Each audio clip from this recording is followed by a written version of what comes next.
Good evening. Today we'll be discussing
Federico Fellini was born on January 20th, 1920, and is the son of Urbano Fellini and Ida Barbani.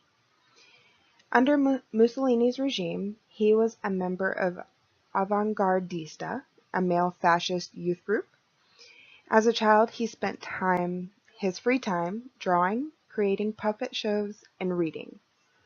He was raised a Roman Catholic but did not actively participate as an adult.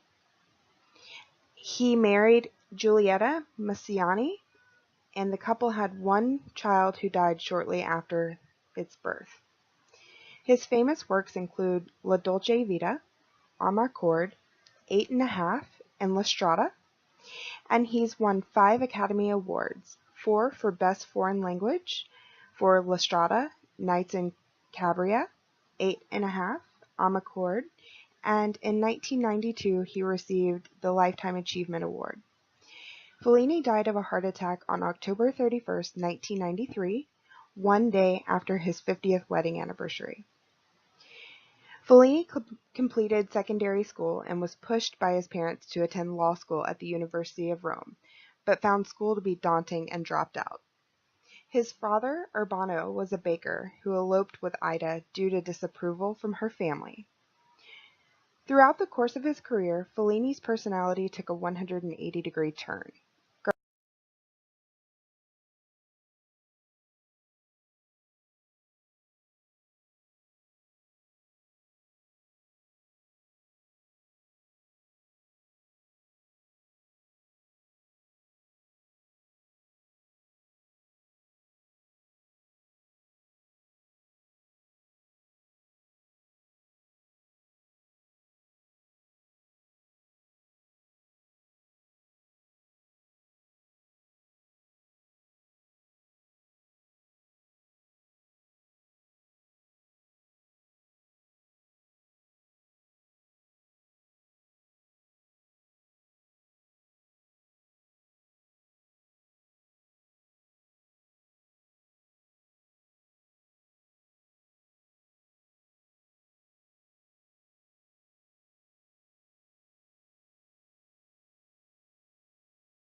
World-renowned physicist Richard Feynman was born in New York City on May 11, 1918. At a very young age, Feynman's father taught his son mathematics. This led him into a passion of math, which turned into the study of physics as a major in college. After graduating, Feynman chose to start a career as a teacher of the subject. This ultimately led to his greatest achievement, which was winning the Nobel Peace Prize. As a child, Feynman enjoyed a healthy, loving, and supportive relationship with his parents. Both of his parents instilled knowledge into him and started working with him at a very early age. While they both had a hand in his success, his father is considered to be the biggest influencer, as he worked to develop the child's skills in the area of math. Feynman met the love of his life, Arlene, while in college. Unfortunately, Arlene died of an illness just a few short years later. He was remarried twice after her death, and on his third marriage he had 2 children. He attended both Massachusetts Institute of Technology and Princeton University. After he graduated, Feynman was summoned to Los Alamos to assist in the creation of the first atomic bomb. After the Manhattan Project, he accepted the role as a teacher at Cornell University. Feynman spent this time restructuring quantum electrodynamics and developed the Feynman diagrams, which ultimately led him to become a Nobel recipient. Feynman isn't known for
Mary Godwin was born in London in 1797.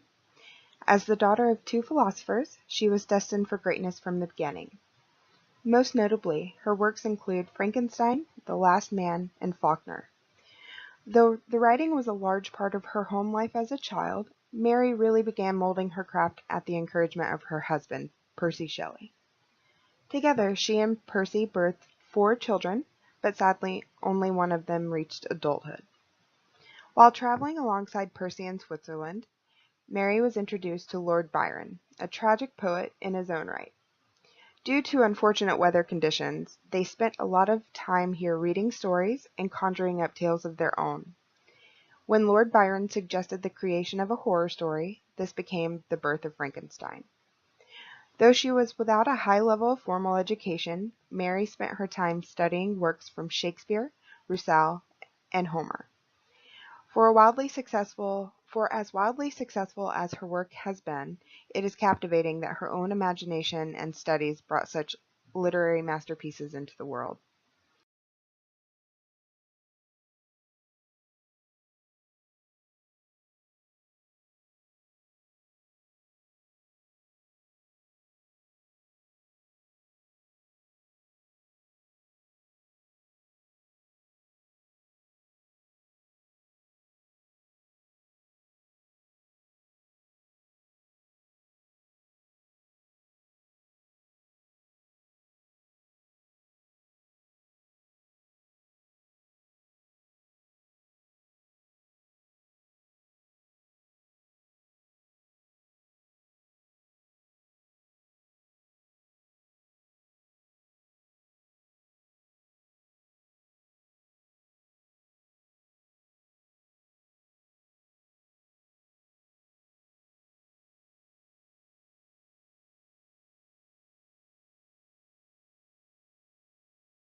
Maya Angelou is world-renowned for acting, singing, and writing. She was born on April 4, 1928.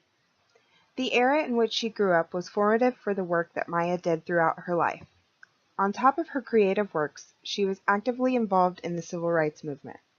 Some of her most notable works are her role in Roots, her autobiography, I Know Why the Caged Bird Sings, and her famed poem, On the Pulse of the Morning. Additionally, she created famous cookbooks and albums. As a child of divorce, Maya lived with her mother in her childhood. Sadly, she was raped by her mother's significant other, and once her assailant was released from prison, he was murdered, which was believed to be by her uncles. In response to this, she remained mute for approximately 5 years because she felt responsible since she spoke his name. Thankfully, her paternal grandmother and a woman by the name of Bertha Flowers assisted Maya so that she could gain more normalcy in her life. Under their guidance, Maya moved to the San Francisco area to attend a fine arts school, the California Labor School, which focused on dance and theater. During this time, she also became pregnant at the age of 16. Her experience during school, though she dropped out, paved the way for her to become an actress who would go on to star in Broadway.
On June 23, 1911, advertising executive and businessman David Ogilvy was born in West Horsley, England. He is known globally as the father of advertising and founded Ogilvy and Mather. Though he was awarded a scholarship to attend Fettes College and Christ Church, he did not complete his coursework as it did not hold his interest. Upon leaving college, Ogilvy landed a position at the Hotel Majestic in their kitchen, and this was where he began to develop leadership skills. He branched out later into the sales industry by selling cookers. In this position, he did so well that he was asked by his manager to create a selling manual. The manual proved that Ogilvy was highly skilled in many areas including psychology, analytics, and also consumerism. His philosophy on consumerism is not to be boisterous towards your customers.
Matt Callahan, a great American musician, was born in San Francisco, California on July 14, 1951. He was born to a musician mother, and Callahan found an interest in music early in life. Callahan developed bands, was a music producer, and a writer. He was known as one of the greatest musicians alive. His most famous works included his work with the Luters, Testimony, and the Explosion of Deferred Dreams. Callahan's great-aunt owned a dance school called Peter Wright's Creative Dance. He spent much of his childhood studying performing arts there. When he was 13, he decided to start a band and follow his passion for rock and roll. Throughout his career, he was involved in such bands as Red Rock, Prairie Fire, Black Panthers, and the Luters. Alone, he won the Goldie Award, produced many projects that he was awarded for, such as his work with Stephen Yerke and the Disposable Heroes.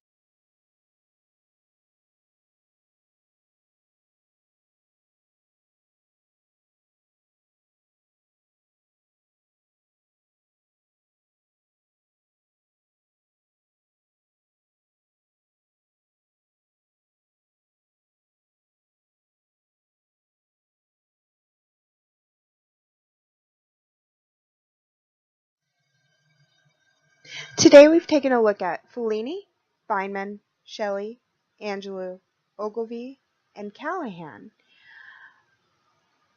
So what does this all mean? How have they made the transition into being great creators? I have noticed a few things within their stories that are all very similar. It seems that each of them